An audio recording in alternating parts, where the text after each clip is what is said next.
Dollar के मुकाबले रुपया जिस तरीके से गिर रहा है उसके बाद से कई लोग ये तंज कस रहे हैं कि अगर ऐसे ही गिरता रहा तो रुपया एक दिन पाताल में पहुंच जाएगा और लोगों का जीना बेहाल हो जाएगा, आर्थिक मंदी आ जाएगी, देश में इकोनॉमी बर्बाद हो जाएगी। ऐसे में बड़ा सवाल ये है कि आखिर रुपया इतना गिर क्यों रहा है।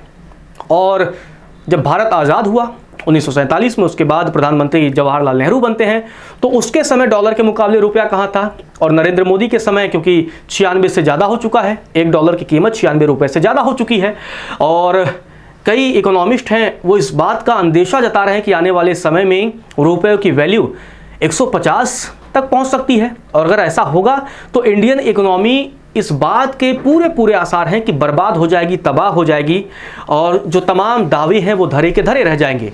कोई भी डेवलपमेंट का वादा हो, कोई भी जो ग्रोथ का रेट है, वो सारी चीज़ें धराशाही रह जाएंगी। तो इस वीडियो में मैं आपको बताऊंगा कि नेहरू के समय डॉलर के मुकाबले रुपया कहाँ था और इसके बाद कहाँ किन किन प्रधानमंत्रियों के समय क्या क्या पोजीशन रहा, इस रिपोर्ट में आपको बताऊंगा। लेकिन उससे पहले अगर आपने लोक सेवा न्यूज़ को सब्सक्राइब नहीं किया है तो आप चैनल को सब्सक्राइब कर लें।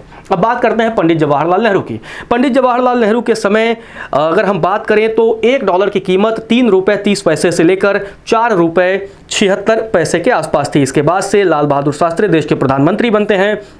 1964 से लेकर 1966 तक वो देश के पीएम रहते हैं। और उस दरमियान जो रुपए की वैल्यू थी ₹4.76 से लेकर उनके कार्यकाल में ₹7.50 तक $1 की वैल्यू बढ़ती है। इसके बाद जब इंदिरा गांधी प्रधानमंत्री बनती हैं पहले टर्म में 1966 से लेकर 1977 तक उनका कार्यकाल रहा। बीच में थोड़ा इमरजेंसी का वक्त भी था। जब इंदिरा पीएम बनती हैं तो उस समय डॉलर का रेट ₹7.50 था और इसके बाद से रेट बढ़कर पहुंचता है ₹8.74। तो बहुत ज़्यादा ग्रोथ उस वक्त भी नहीं हुआ। फिर मोरारजी देसाई देश के प्रधानमंत्री बनते हैं।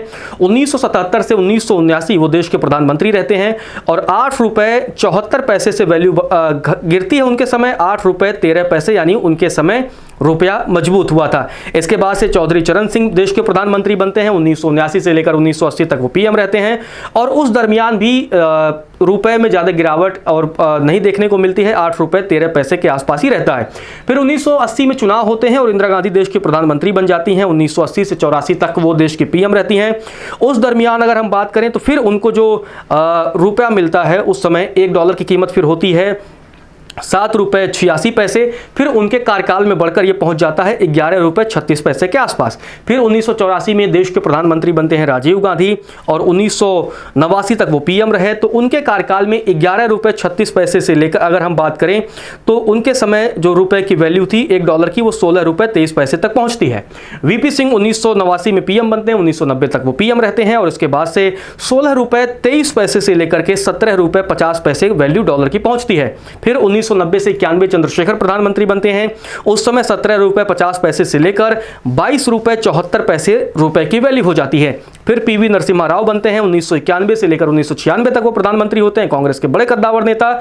तो उनके समय ₹22.74 वैल्यू मिलती है और जब उनका कार्यकाल समाप्त होता है तो डॉलर की कीमत ₹35.43 तक पहुंच जाती है। फिर जो पहला कार्यकाल अटल बिहारी वाजपेयी का था वो 13 दिनों वाला, 1996 वाला, उस दरमियान भी रुपए की वैल्यू अगर हम डॉलर के कंपेयर बात करें तो ₹35 के आसपास थी। फिर देवेगौड़ा प्रधानमंत्री बनते हैं 1996 से लेकर 1997 तक। उनके समय ₹35.43 से ये चीजें बढ़कर ₹36.31 की वैल्यू पहुंच जाती है। फिर इंद्र कुमार गुजराल बनते हैं 1997 से लेकर के 1998 तक। उनके समय थोड़ा सा ग्रोथ देखने को मिला, थोड़ा सा रुपया कमजोर हुआ। ₹36.31 से बढ़कर के ₹41.26 तक वैल्यू पहुंचती है। फिर अटल बिहारी वाजपेयी 1998 से फिर 2000 अगर हम बात करें 2004, उसके बाद से ₹41.26 से लेकर ₹45.32 तक जब उनका कार्यकाल समाप्त हुआ तब डॉलर की वैल्यू थी, रुपए की वैल्यू थी डॉलर के कंपेयर में। मनमोहन सिंह 2004 में पीएम बनते हैं और 2014 तक वो देश के प्रधानमंत्री रहते हैं। तो ₹45.32 के आसपास उन्हें जब वो पीएम बने तो $1 की वैल्यू थी। जो जब उनका कार्यकाल 2014 में समाप्त होता है तो डॉलर की वैल्यू बढ़ती है और रुपया गिरता है और $1 बराबर हो जाता है ₹62.33। इसके बाद 2014 में नरेंद्र मोदी देश के प्रधानमंत्री बनते हैं तो उनके समय ₹62.33 डॉलर की वैल्यू रुपए में थी और अब ₹96 से पार हो चुकी है। और इसके बाद से मतलब 30 रुपए, मतलब 34-35 रुपए से ज़्यादा गिरावट नरेंद्र मोदी के सरकार में डॉलर के कंपेयर रुपए में हुआ है। तो रुपया काफ़ी कमज़ोर हुआ है। अब आने वाले समय में कई लोग इस बात की आशंका भी जता रहे हैं कि इसकी वैल्यू 150 रुपये तक भी पहुंच सकती है डॉलर की, और अगर ऐसा होता है तो इकोनॉमिक क्राइसिस देश में आ सकता है।